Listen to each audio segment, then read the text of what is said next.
I am Shannon Sumter, chair of the UNLV Faculty Senate. A year ago, when I ran for the position of Faculty Senate Chair, the focus of my singular campaign speech was shared governance, the means by which faculty and staff participate in the decision-making process within the university. Shared governance requires not just acceptance of faculty involvement by administrators, but a willingness of faculty and staff to participate. Sadly, the trying times that we have faced, and frankly still face, have discouraged many, made them distrustful, made them disengage.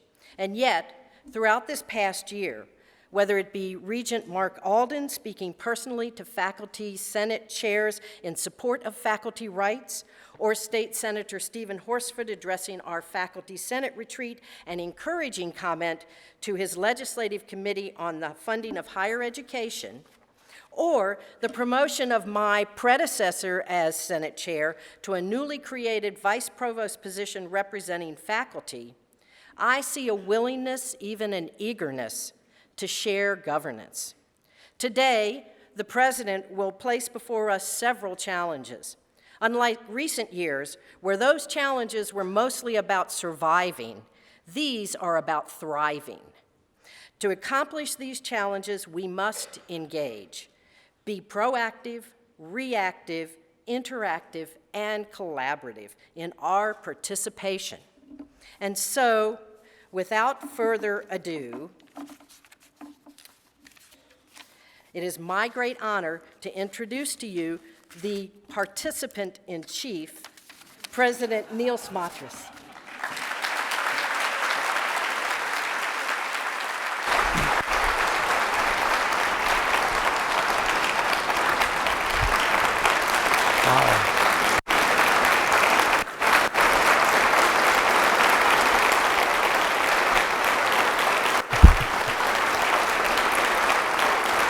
Thank you. Thank you all so much. And on that note, I feel like we should promptly adjourn. I have to say to all of you that if you were here on campus a couple days ago, you noted that there was quite a deluge, a flood. Students were rafting down the parking lot. I think a couple cars were as well. I saw a great wakeboarding video, although utterly unsanctioned by official powers. The floodwaters have receded, and it's a beautiful day. And perhaps this is a metaphor for the State of the Union, State of the University discussion that we're going to have today, because I do believe those floodwaters, the bad times of budget cuts, are past us. And it is now a time to dry out and to begin moving forward and to build our great university once again. And that is, in fact, such a delight. We're not out here for the first time in 4 years talking about cuts and survival. We're talking about how we're going to move this university forward. And that's what the State of the University is all about. A review of our accomplishments from the past year, and then a way of looking forward to what we have through our shared governance processes established as major goals for the upcoming year, with hopefully a couple little surprises along the way. So, I would like to get started and tell you that it would be inappropriate for me to start this State of the University address in any other way than by giving all of you an incredible thanks from the bottom of my heart. You saw the video, the thank you video. I think it's pretty clear that we live in a great community, that the people here care for each other, that the students feel nurtured, that our faculty are part of a community of staff, faculty, and even the greater community of Las Vegas that really looks to us for leadership and that looks to you for making great things happen for this university. So, what I need to say to you at the very beginning of this talk today, and a theme that will recur throughout our conversation, is UNLV faculty are absolutely the backbone of our community. And it is, in fact, your care and concern through incredibly challenging times over the past 4 years that has really gotten us through this. So let's start by saying to all of you who have been here for the past 4 years, who have witnessed the tough times, would you please stand up and let all of us thank you for the great work that you've done in keeping our university moving forward. Come on, stand up, all of you. Stand up.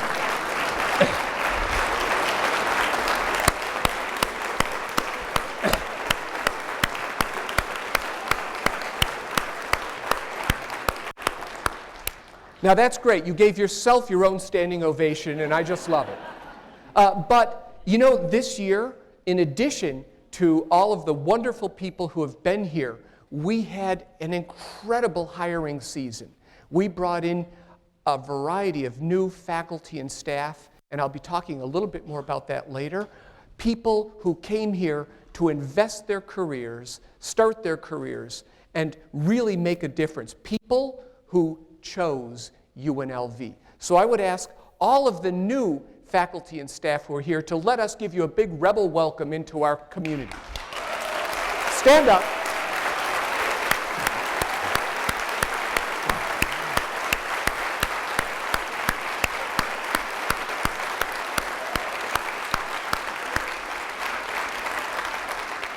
We're so very happy that you've joined us, and we know that working with the team we have in place, we're going to all be proud here. I would be remiss if at this point I didn't speak very briefly about a year that is perhaps one of the most tragic years in UNLV history.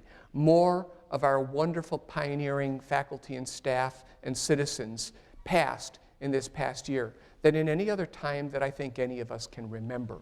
And so I want to take a moment right now to say, let's remember them, and let's honor them and reflect on the fact that these were the people who actually helped to build UNLV and make it is what it is today.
Well, that was a somber moment, and I'm sure many of you in the audience remembered them, remembered what they brought to this university, and wonder how we can honor their legacy. And I will tell you, these pioneering faculty, these people who made such a difference in our university, who committed their lives to us, would certainly want us to remember them by continuing the good works that they began and by moving forward. And that's what we're going to talk about today, moving our university forward and respecting and remembering their memories in a way that will help us, I believe, to build the best university we know how to build and the university that the state of Nevada needs. And so today, I will start by reviewing our year's progress. And as all of you know, we have for the last 4 years, in fact, since I came here as provost, been guided by a strong, comprehensive strategic planning process. For those of you who don't know, the strategic plan was the result of many town halls, many different meetings, a broad consensus that built a roadmap for the university, a good and strong roadmap for how we will improve and serve this region and build wonderful educational and research experiences for those of our community.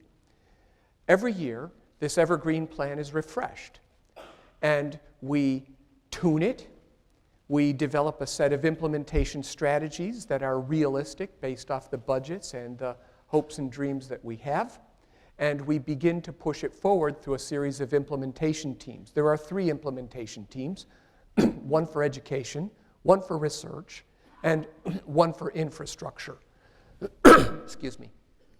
Those implementation teams did some wonderful work this year during what was the bottom.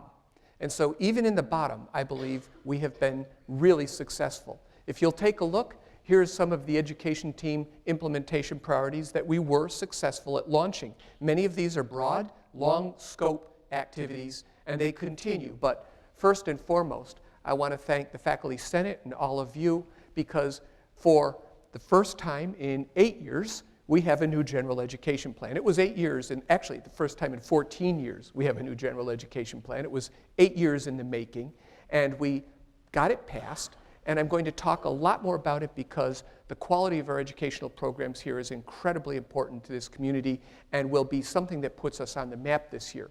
First-year programs are put into play this year. We're beginning this broad, bold experiment to offer a better qualified student body, a more rigorous curriculum.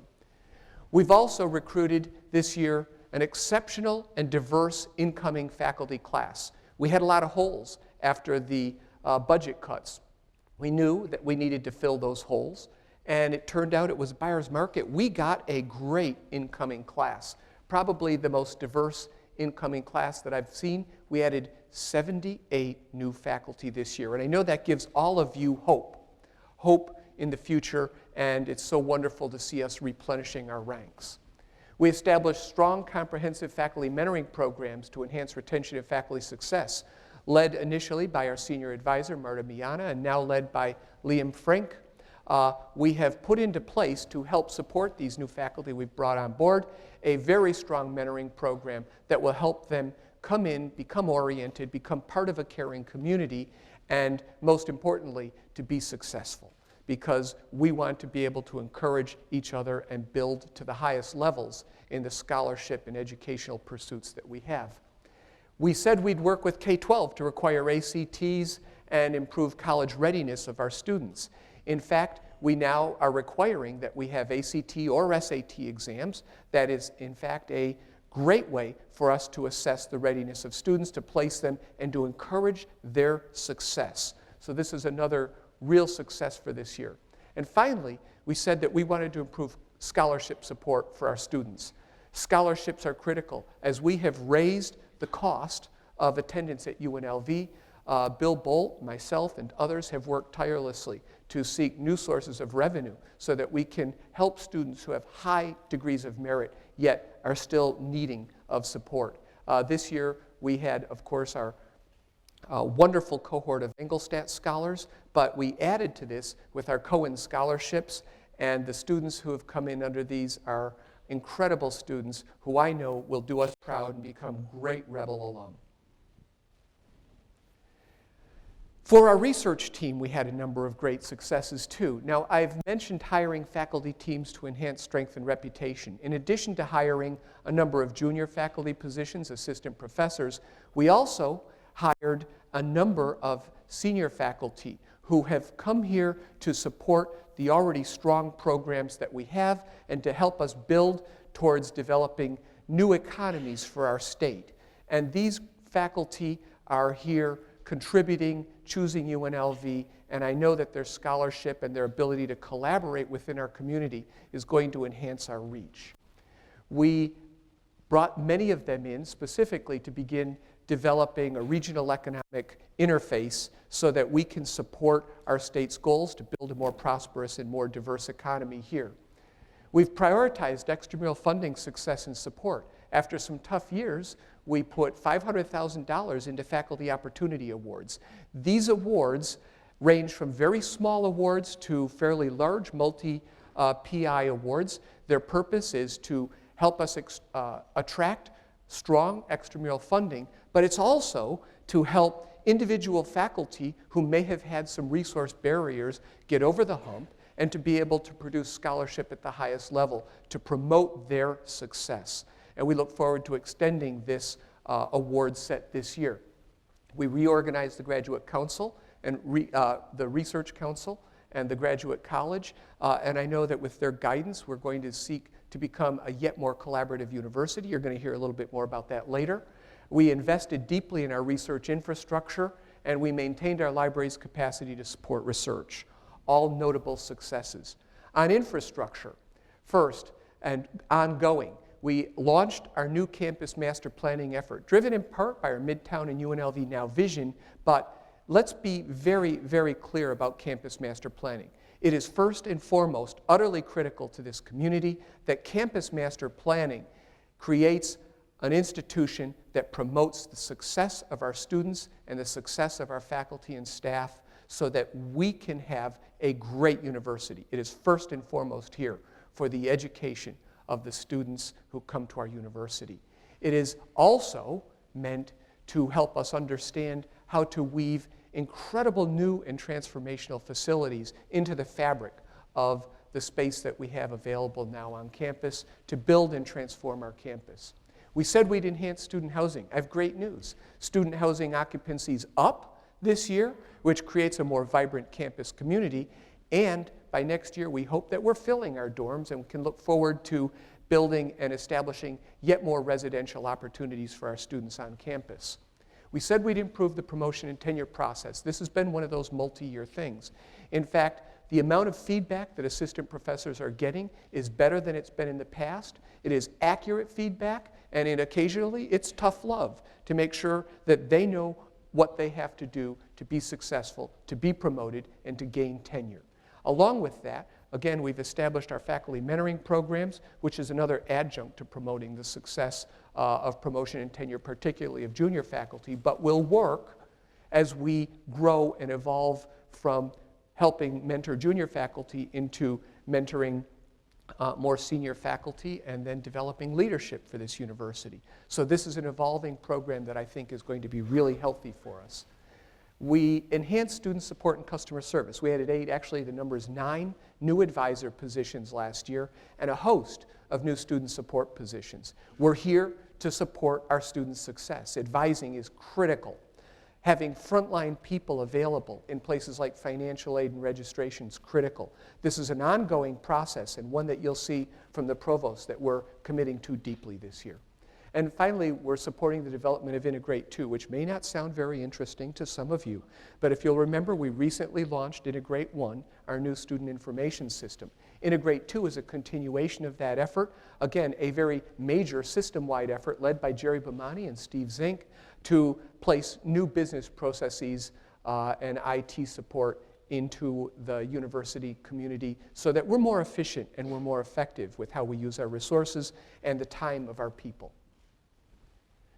Now, when you have so many successes, you also have to look at the things that you could do a little better.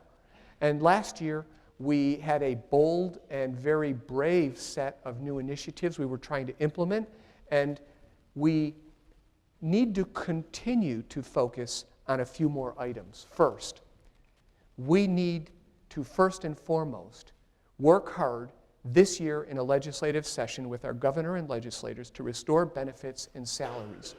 We are squarely focused on this and committed to it. There isn't a regents meeting in which we don't mention this topic and work with legislators on this topic. It is utterly critical that we are competitive in a market-based economy, that cost of living and merit adjustments are restored. We believe that the governor is supportive of this initiative because he wants great faculty to stay in Nevada, and we're going to work tirelessly this session to make sure that this stays on the table.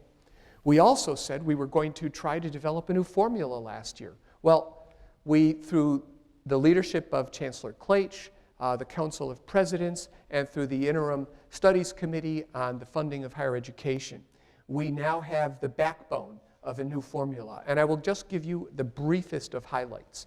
Once and for all, we have agreed that we will separate tuition and fees from the contributions of the state. This works well for UNLV, and it allows funds that are raised on our campus to be invested here so that our students can be confident that funds that they contribute to the university are invested back into their educational programs. It also, for the first time, rights a historic wrong. Our funding formula has been deeply inequitable. The new funding formula establishes close equity between research institutions and our community colleges, and I will tell you, is a far cry better than what we have had in the past. I strongly support this. We're not over the finish line yet. We will have to work with our legislators very, very hard to keep this moving forward, but it is a top priority that we will continue this year. 3 years ago, during some of the darkest times that this university had experienced, this campus pulled together in a way that I have never seen on any other campus before. We faced our decanal accreditation visit. This was a difficult visit. Yet, when they came here, they saw a campus that was resolved to improve, a campus committed to bold new programs, a campus that was doing what it needed to do through tough times to put itself onto a strong foundation to build for the future. And we got one of the best accreditation reviews I have ever seen in my academic life. I was so proud. That was one of the great shining moments of our university. In the new world of accreditation, we will be visited every 3 years. I know you can hardly wait. But what is important about this accreditation visit is that it takes the strategic plans and visions that we have been working on for the past few years, and it embeds them into the new accreditation program. And I believe, once again, we will have a chance to shine and to gain national attention through accreditation. And I hope that we'll pull together this year for our spring visit in the same way that we have in the past. We continue to pursue the UNLV Now vision. You're going to hear a little bit more about that later, but this is an exciting program that will undoubtedly transform our university and put us in the same sentences with the top-ranked national research universities around the country. We said we'd improve our IT infrastructure and integrate too. We're working on an IT master plan. We're making some bold changes this year. And again, they won't come without some effort, but we will continue to pursue these. We said we'd improve campus climate. One of the things that is a recurring theme this year is that our community has worked so well together, but we have a ways to go. We need to make sure that we've extended that concept of a caring community throughout our faculty and staff to make sure we're supporting the advancement of people, to make sure we're developing new leadership, and to make sure that we're creating a warm and welcoming environment in every single department on campus. Towards that end, we will be launching a search for an ombudsperson here shortly, and I believe that through the mentoring programs and other initiatives that you'll see highlighted later in this program, you will understand that we are completely committed to improving our campus climate and making it welcoming and supportive to all. And finally, and perhaps most importantly, I've mentioned our general education and first-year program. Now, we've passed it, we've launched the first year, but there's a middle and an end. And this is an evolving process that will put us on the map. I got to step back and say this is, to me, one of the highlights of what we're doing this year. This general education program that we've proposed, along with our first-year experience programs, and it is a work in progress, as proposed, according to the AAC&U, the top association of colleges and universities dedicated to understanding how to improve our learning, is said by them to be the most ambitious general education program in the country for any major research university. It's something that we've worked hard on, it's something that we should be proud of, and it's something that will shine a light on the excellent education that UNLV affords to its students and on our commitment to that education and student success. I'm really proud of this program, and I know it's going to be a highlight for years to come for UNLV. Now, along the way, there were things that happened that we didn't plan on. And that's one of the great surprises of last year. We had a good year in a number of other ways. I want to just say, to start with, budget stabilization. Last year at this time, I think there was a lot of anxiety. It almost felt like post-traumatic stress disorder. We had been worried about where the axe might fall next. I am here to tell you today that our budget is stable. We are on firm fiscal and financial grounds. We have healthy reserves, and I think none of you here need to fear that the same types of things that happened over the past 4 years will be repeated in the near future. We're strong, and we're going to move forward. Last year, the most delightful thing I did was the listening to departments exercise. I have to tell you, there's nothing better than sitting down with faculty and talking about their hopes and dreams. Along with the senior advisor, we visited every single department last year and every faculty member who wanted to speak with us.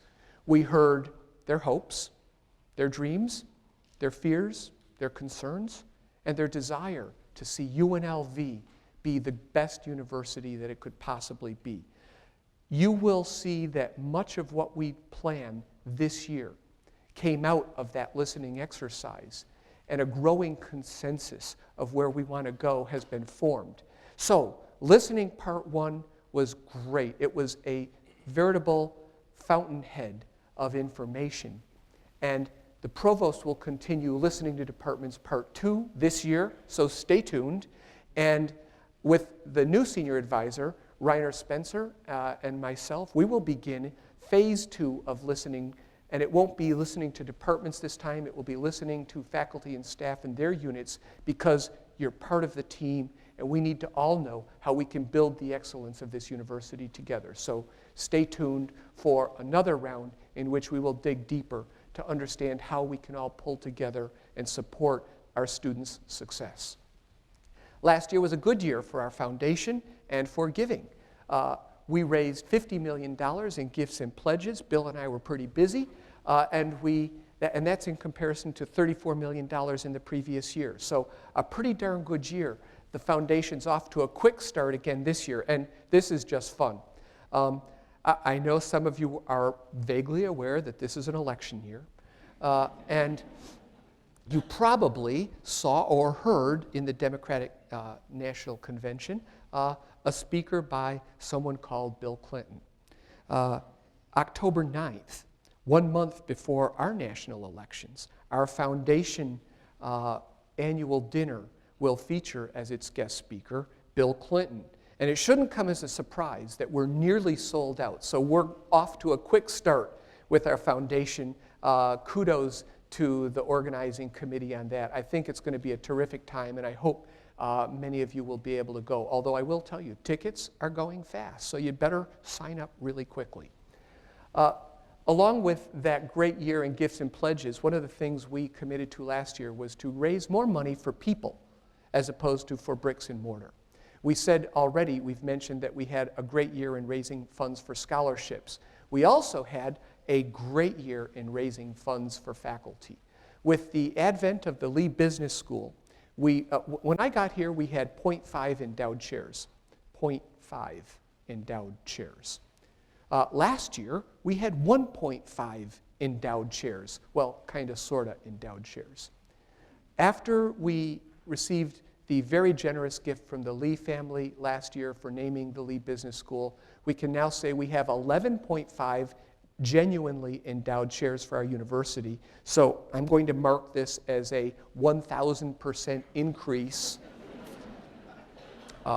in our giving for endowed chairs. But we also went out and raised what we call quasi-endowments, 3-year endowments named the angel professorships. We use these to bring in some incredible new faculty, and we also use these to help promote and maintain the research and scholarly excellence of current faculty here. So We've gone from 1.5 to 30 endowments and quasi-endowments in a one-year period. Investing in people every single time is what's going to make UNLV a better place.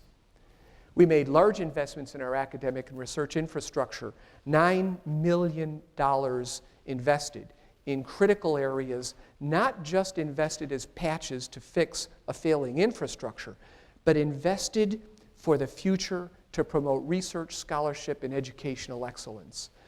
It was a major investment that we've made. I'm not saying that we're done. I'll say that was a pretty big tranche, and Jerry's looking over at me, which means I need to stop talking now.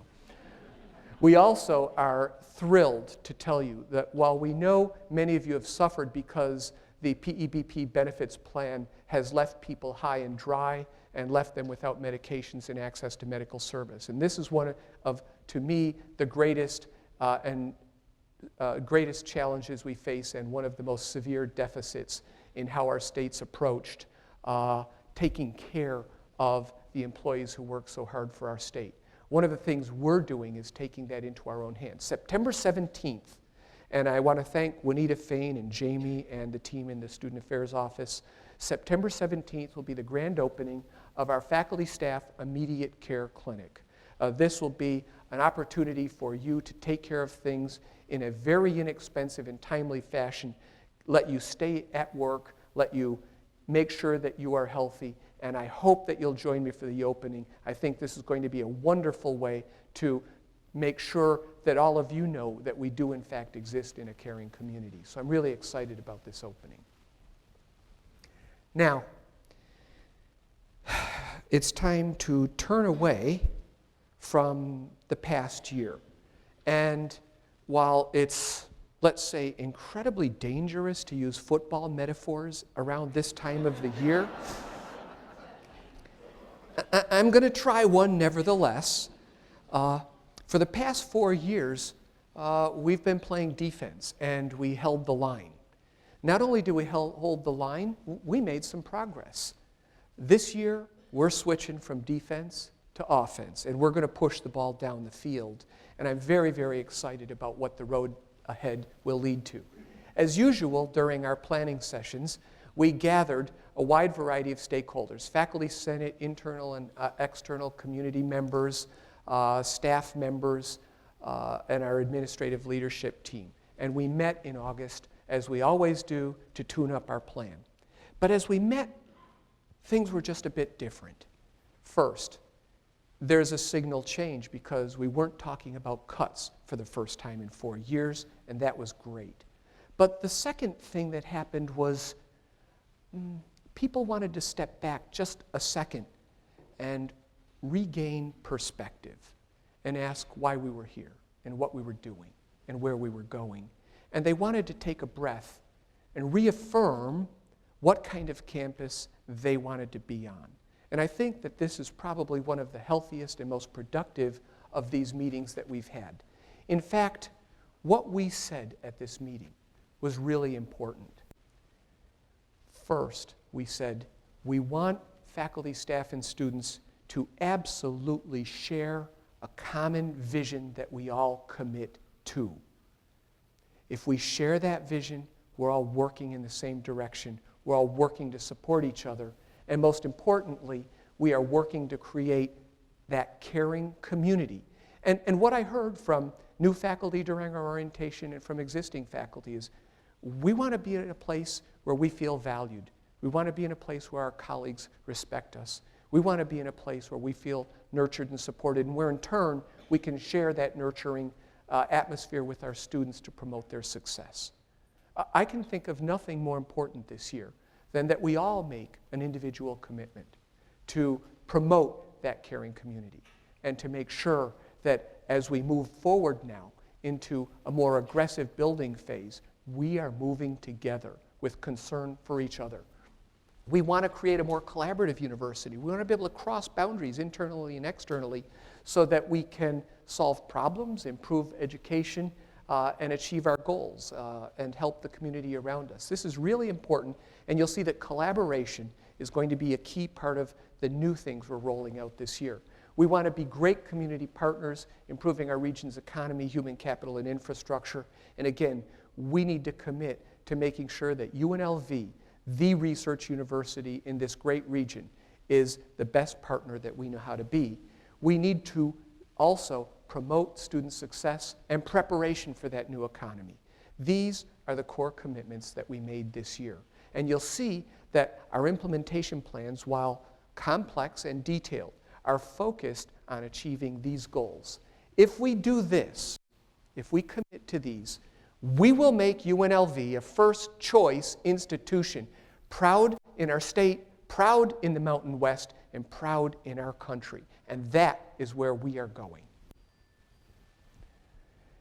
Well, I'm not going to go over each of these in details because for the first time in quite a while, our top planning priorities and the very long job list that we have is being introduced to you by part of the administration team. In the past, you haven't necessarily seen the leaders of our implementation team. They're people from our cabinet.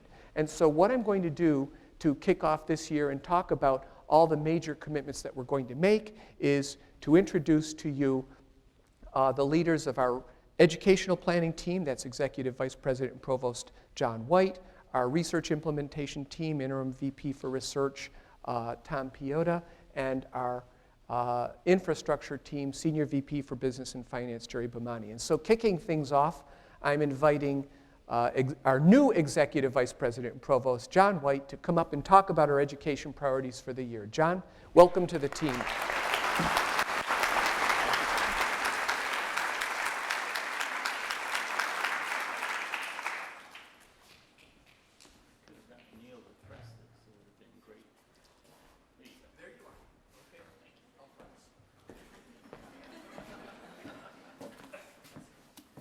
You'll see that our priorities here are divided into several groups, and I want to focus on the groups more than anything else.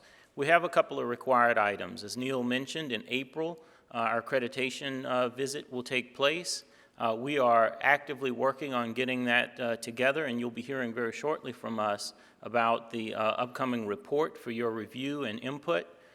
We hope to have that report finalized with your input in it early in the spring so that we'll be well prepared for our April visit. We also want you to be here and present and engaged for that visit. We'd like to replicate the success we had at our 10-year visit a few years ago.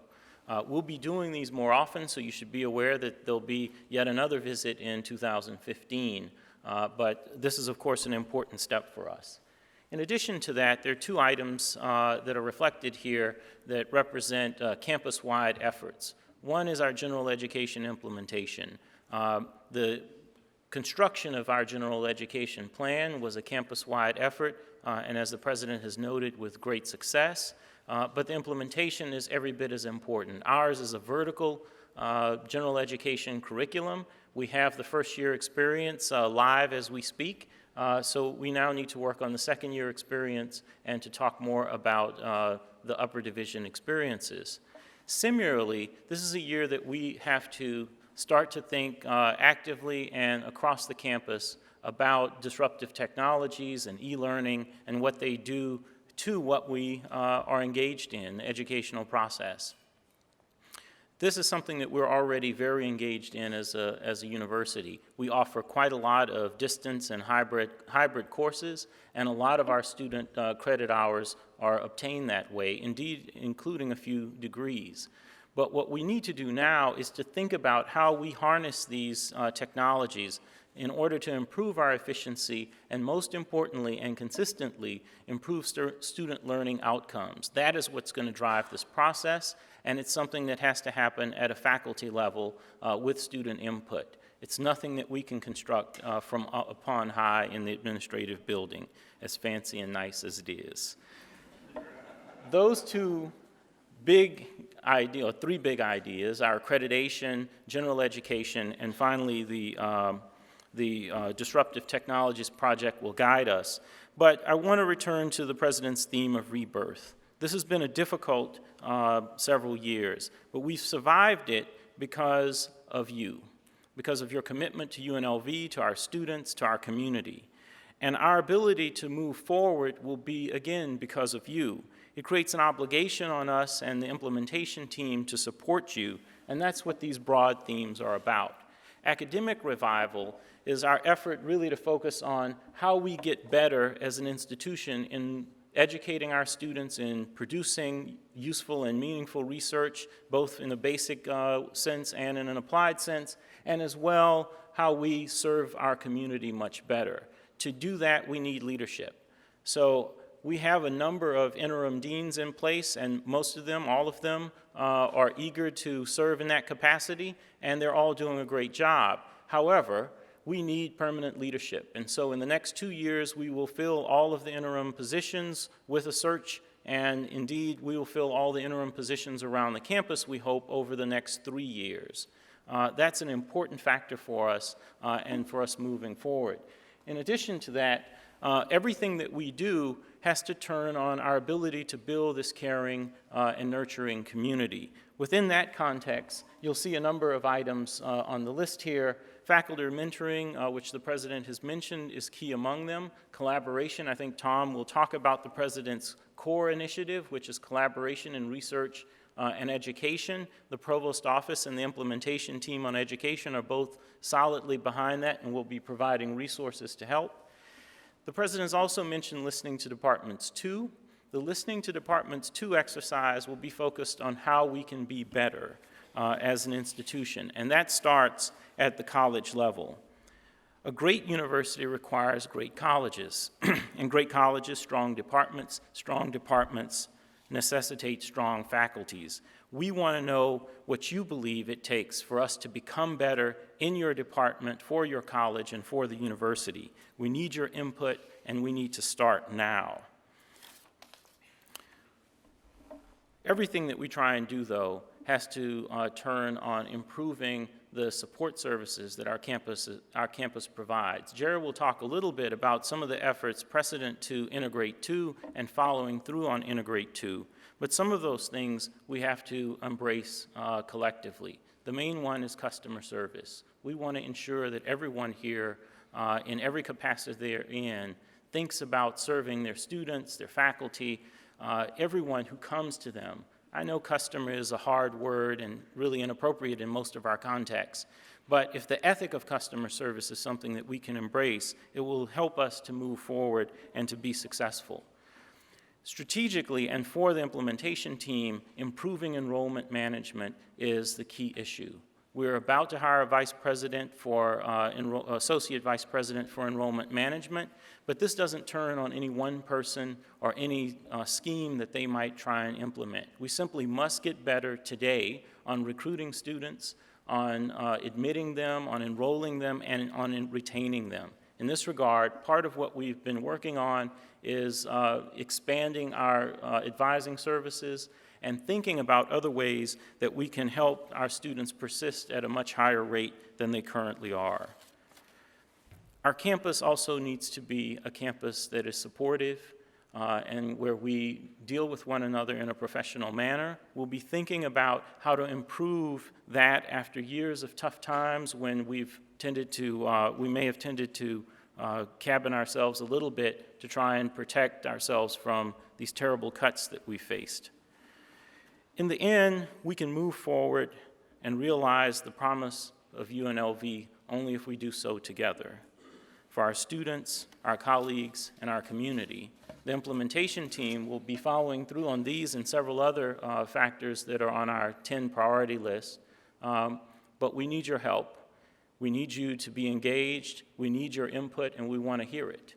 Part of this revival is about bringing us back together and joining in a unified effort to improve our students' experience and to help build Las Vegas and the region and the state into everything that it can be. Thank you so much.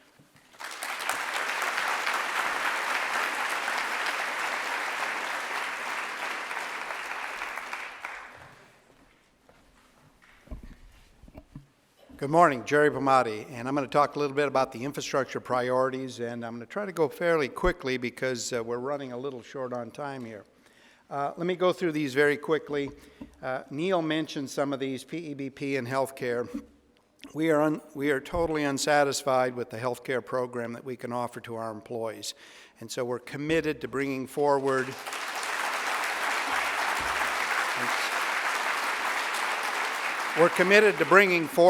some recommendations for alternatives, and we expect that at the late November Board of Regents meeting, we will present some proposals. We hope that those will be supported. We hope that those will be supported in the next legislative session. And I might say that our president, Neal Smatresk, is one of the presidents that has pushed this harder than anybody else and given us an opportunity to bring it forward and look at some options to what exists now so we can consider a better future for all our employees. There's terrible stories, as you all know, about what the health care changes have done to our employees. That's a major priority we're working on for this year. Updated the master plan. Neal mentioned some things about that. And there's a website. If you go under our main website, put in master plan, you'll see a bunch of material Dave Fromer's put up there. It has visuals. It has some other information. You saw the note from Neal that next week there's a number of meetings and opportunities for input. About a month from now, then, there'll be additional opportunities to react to what we've heard starting from last April, and then hopefully at the end of November we'll be able to bring back a proposal to the Board of Regents on an updated master plan. Why are we doing it? It's been about 10 years since we updated our campus master plan. It's time to go and look at that plan, and again, the priority is to meet our academic needs and programs. And so we don't need from people, let's tear down this building, paint this building, or whatever. We've gotten hundreds of comments about tearing down FDH, for example. Most all of them, it came from cabinet members to date. But other people have suggested the same. But what we want to look at is what are the needs to support your academic programs, academic research, public service, outreach, administrative programs. We need to understand the program. We need to understand what you see as the future for your program. We then will turn that into the physical needs and infrastructure for the campus there. So you have a couple opportunities to give input about the master plan. Neal put up one of the options we have here that's on that website. It's a snapshot. It's a work in progress. You'll see many others when you go up to the on the website there that Dave Fromer is supporting. So many opportunities there. And as Neal said, our priority is to meeting the needs and the mission of this campus. We're then trying to see how can we include in that, if possible, with the support of the county with other land that they will provide to us, this mega event center and other student village improvements. My assistant's doing a great job over there. Thank you, Neal. Integrate 2, John and others mentioned that, but what is the main thing we're looking at for Integrate 2? That's replacing the existing HR and finance automated systems for the whole system of higher education. This fall, we'll be engaging the campus in feedback and suggestions about how we look at all our business processes. So what's a business process? How you hire someone, the payroll process, purchasing and contracting, all the things that most every office is engaged in on a daily basis. And what we're going to do is come up with a priority for best practices for all these major priorities and business processes, bring them back probably next spring, summer to the Board of Regents for hopefully approval, and then we'll go buy an automated system software that meets those business processes, and hopefully we won't have processes that are either, like we have today, born out of history, we've been doing it that way, or because of the limitations of the existing software system. So this is the opportunity to define a new way of doing business going forward, very, very critical. Funding formula, Neal mentioned that, and there'll be a lot of work on the next legislative session with that. Our top capital priority, as most of you know, is the Hotel College Academic Building, so we're hoping to get support again in the next legislation for that. And many of you have heard us talk in the 50 to 100 planning process about college business officers. There's a lot of infrastructure and staffing needs on the campus, but many of us feel, and it was given a high priority in our planning discussions, that developing college-level administrative business offices is very important because in many ways a lot of our faculty are in the transactional business too often. And so I'm going to be working closely with the provost to see how we can roll that out at least on a pilot basis, hopefully in the next year. Thanks.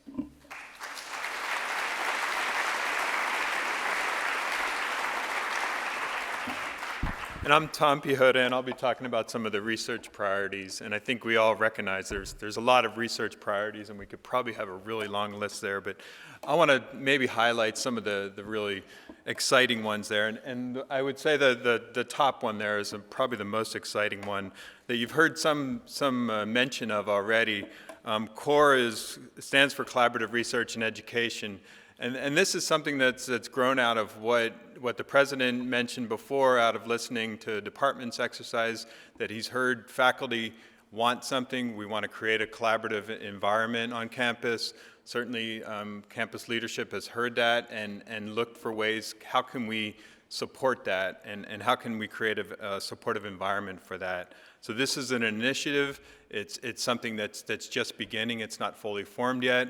But if I had to tell you what CORE is right now, I would say that CORE strives to achieve excellence in collaborative research and education. It addresses contemporary societal, environmental, technological, and economic challenges for our community that have national and global significance. We have to be able to measure it and see whether we're succeeding in those areas, so it's about enhancing educational opportunities for our students and what their experiences are. It's about expanding our research experiences for our faculty and students. And it's also about, at the end of the day, it's about increasing collaborations and the number of collaborations on campus too. So we need to be mindful of that as we move it forward. Examples of those challenges, I think you all can imagine what those would be. It includes things like health in our community. That's a collaborative problem that needs to be solved. Energy security, information technology, and how that applies across all the different sectors, whether that's the medical fields or logistics or gaming and hospitality, social, economic, and environmental sustainability.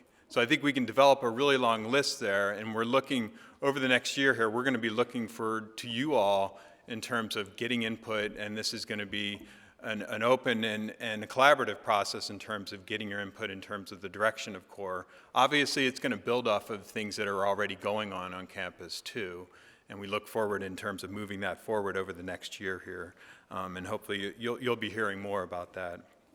The second item there is something that always recurs in these planning exercises. We always hear that the graduate student funding needs to increase on campus, both in terms of the magnitude of funding, but also in terms of the stipend amounts. And that's something that was successful last year in terms of increase in stipend amounts.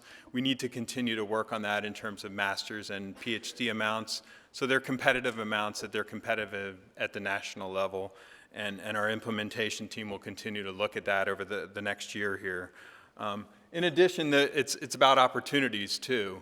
Opportunities, fellowship opportunities that address workforce needs in our community, because there are a lot of workforce needs that tie to economic development in the community, but also about addressing diversity issues in the community too, and fellowships that address those.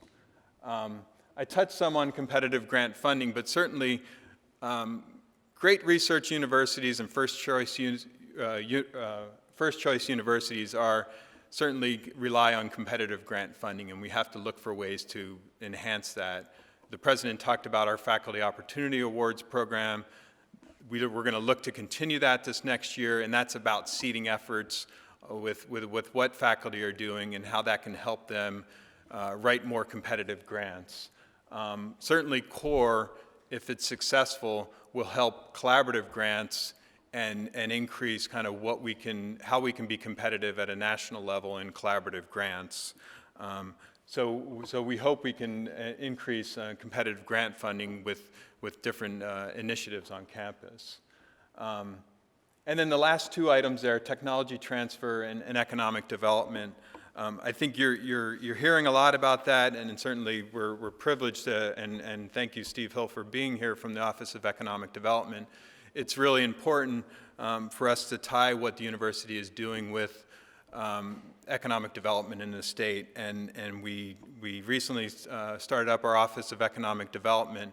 It's about helping bring the intellectual property that's being developed on campus and bringing that forward, whether that's for developing patents, licensing, commercialization, and startup companies.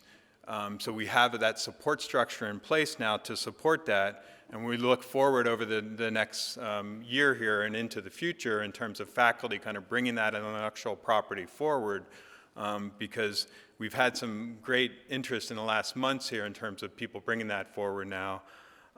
But it's also about tying our, as I said, it's about tying our mission to economic development and the workforce needs of the community.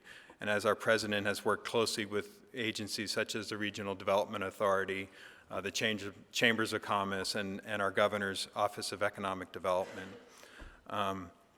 So with that, I will finish, and I'm going to turn it back to our president to close the State of the University. Thank you.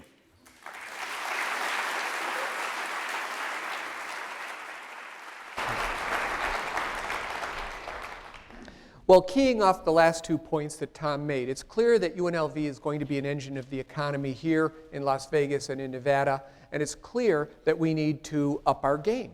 And I know Steve Hill has had conversations with us. We meet monthly, if not more, and we are very attuned to the governor's initiatives through AB 449 to establish much more competitive economic clusters. But one of the things that's kind of gored my ox for a while, not you, Steve, is that our state traditionally views the university and the higher education of our citizens as a cost. Now, I know that's not a view that Steve Hill shares, because we look at what we do for the workforce. We look at what we do for the economy. We look at how we are helping to grow and attract new industries. We look at our students building small startups. But there's more than that. And so, okay, this is a little bit painful. Every once in a while, I have to admit that I'm wrong. Actually, when Debbie's around, I have to admit I'm wrong more often than not. But last year, I announced, and we put it up on bulletin boards all over Las Vegas, that UNLV contributed $1 billion a year and had $1 billion a year economic impact with the local economy. I blew it. I made a mistake. In fact, UNLV's economic impact is $1.46 billion a year.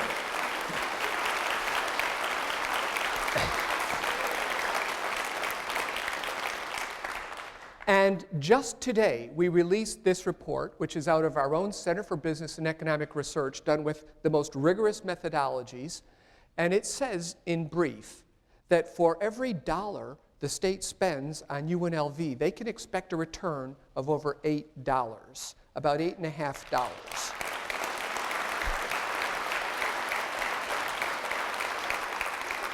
That our university contributes $913 million of direct spending into our state economy. That's an amazing number. That if you take a look at that plus the dollars as they're respent, the so-called economic multipliers, you arrive at this number.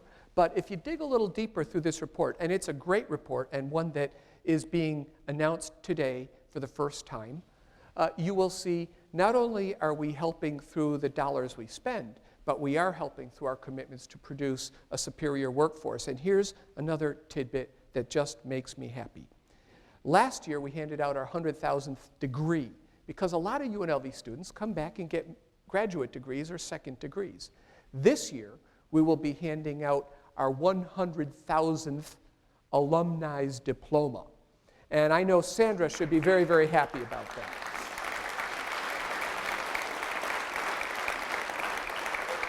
Approximately 70,000 of those alum live and work in Las Vegas, Southern Nevada, and Nevada in our region, and we couldn't be more proud of them. This year they started the Rebel Network.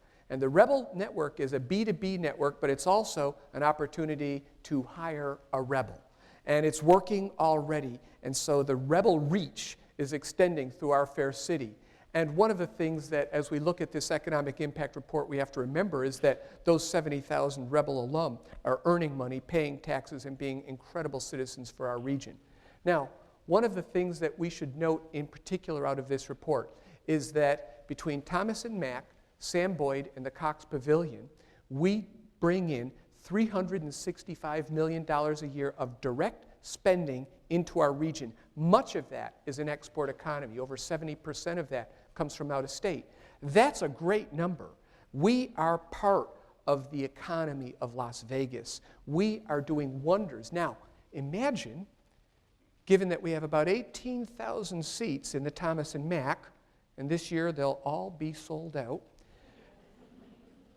what happens if we put up a world-class, first-in-kind stadium project on our campus as a town-gown partnership that seats 60,000 people and grows the pie for Nevada and builds yet a stronger export economy? I think it's an incredible vision.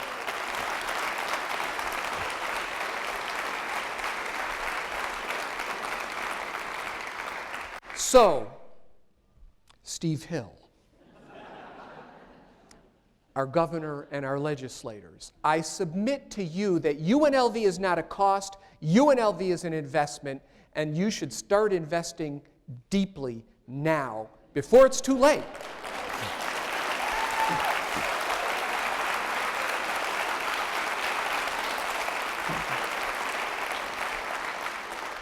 Well, to get back to the matter at hand, you've heard today wonderful reports from our three vice presidents and our executive vice president and provost about the plans that we have. That's the tip of the iceberg. You can go to our website and you can drill much deeper into the implementation steps that we're going to take. But there are three overarching and recurring themes that I think are important as a take-home for all of you. First and foremost, we all want to be part of a caring community. We want to support each other. We want a great campus. We want a great campus climate, and we want our students to love UNLV and feel that their success has been promoted here. Our top value. But we have a few others. We want to continue to improve the educational support for our students and our education programs. We believe this puts us on the map, will keep us on the map, and will establish UNLV as one of the leading higher education institutions in the country. We want to make sure that collaboration is a hallmark of our institution and that the core activity is a core value in which we can extend the reach of individual PIs because we know that working together we're more powerful than we are working apart, and we want to make sure that we're contributing to our region, that we're part of the economic success story that is Las Vegas and is Nevada. And those are key. If we then turn to you and say, with all of this, none of what you've heard could be possible without the efforts of all of you. And we don't just make this up out of our heads. We don't just draw up a list of things from random cards that we pick from a deck. This is your vision. If we are going to achieve the greatness that we all believe is in store for UNLV, then it will take all of you to be committed to that vision.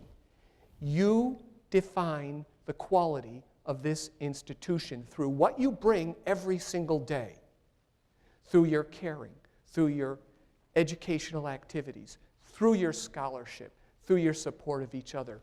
You define the quality of the institution. It can be no greater than your individual contributions. You also determine what UNLV will become. And this is important. You have to believe. If you believe, then UNLV will go on to be the great institution we want it to be. And I need your help. We all need to help each other. Develop plans in your units. Own these plans. And in turn, please, inspire and encourage everyone around you to own the vision and to work hard towards implementing our plans. Because when we do that, we will be great. Now, I have a video to show you in closing. that I think you're really going to enjoy about how other people believe in UNLV.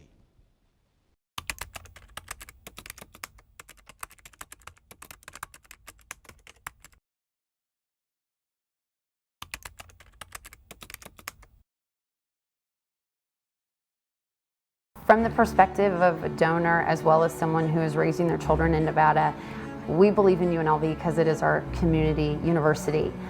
But why we continue to come back here is because of the strong leadership. So as far as faculty and students, I think that this is really a place you could make a home, you can get an excellent education, and you can turn that into an amazing career. I believe in UNLV because it provides opportunities for people. As an undergraduate student, for example, it's a tremendous bargain, and there are many, many excellent opportunities for people, and really the sky is the limit. And so people just need to be motivated and jump out and grab things. And for those motivated people that go out there and seize the opportunities, really the sky is the limit here. UNLV has become such synonymous with our community that it's such a partnership. And I look forward to the school continuing to grow and being one of the best universities in the country, and that's where we're headed. I'll never forget, before I even applied to UNLV, I came to visit the College of Engineering just to get a feel for it. I went into the engineering tutoring office and I sat down with some students just to see how they felt about it, asked them some questions. And I remember one of the students, she told me that at UNLV it's gonna be hard work, you're gonna be here 24 hours a day, and you're gonna get tired, but it's so worth it because the staff are here for you and the students are all so close, and it makes it so much easier. And that made it so easy to come here, and her and I are actually really good friends now. But I always think back to when she encouraged me to come, to stay in engineering, and to really feel at home at UNLV. In the quarter century that I've been at UNLV, it's grown and improved and changed in a lot of ways. Maybe someday I'll retire, but I can't do it now because I'm having too much fun. UNLV has been great to me in my professional development and offered me opportunities for advancement. And when I get up every morning, I know that I'm fulfilling a need here and I have a purpose with this institution. I think UNLV is such an integral part of the evolution of the talent force in job creation, and that's the basis of that is through education. Nothing but positive things to say about the interns and the hires from UNLV. They're fundamental. You can tell the fundamental education in accounting and finance, which is what we need, is very solid. Every morning I wake up, I come to work, and I drive onto campus and I think we today have an opportunity to make a difference. And I follow the example of so many professors that had that same goal and made a difference in my life. I live in Las Vegas, it's my home, and I don't think you can have a great city without a great university at its core. I've lived in a number of different cities. They've all had great universities that have been huge contributors to the city. And UNLV, I think, is absolutely essential to the well-being and the greatness of the city of Las Vegas. I can see the potential for UNLV to be one of the leaders in biomedical research in the future. So that's also one of the reasons why I decided to come into UNLV. When I look at just in general, the commitment that so many have to this university, it just fires me up. And it really makes me serious about contributing back to an excellent organization that's done so much. So Brookings Scholars really enjoy coming out and working with faculty from departments that would normally come across their radar screen, whether it's the law school or the Greenspun School of Urban Affairs. But then also getting to work with faculties from programs that are world-class in spheres that we're not used to seeing in Washington, like the hotel school or the School of Gaming. That's exciting for us because we're learning about new fields that are marketing global businesses to the rest of the world from right here in Las Vegas. Because there's no university in the United States of America who has built what UNLV built and this community built in the time in which it's been here. There's no place in the country that can make that claim. And that's why I used to say when I was at UNLV, no one ever became number one thinking they were number two. So I believe that we're always number one.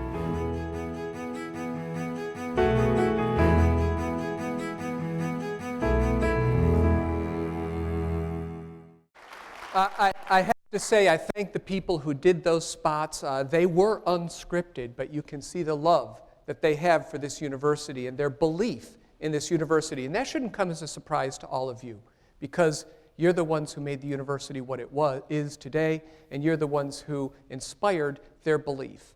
And just as our community believes in UNLV, I believe in all of you, and I believe in what we can do together. So UNLV, faculty, staff, friends, let's have a great year. Thank you very much.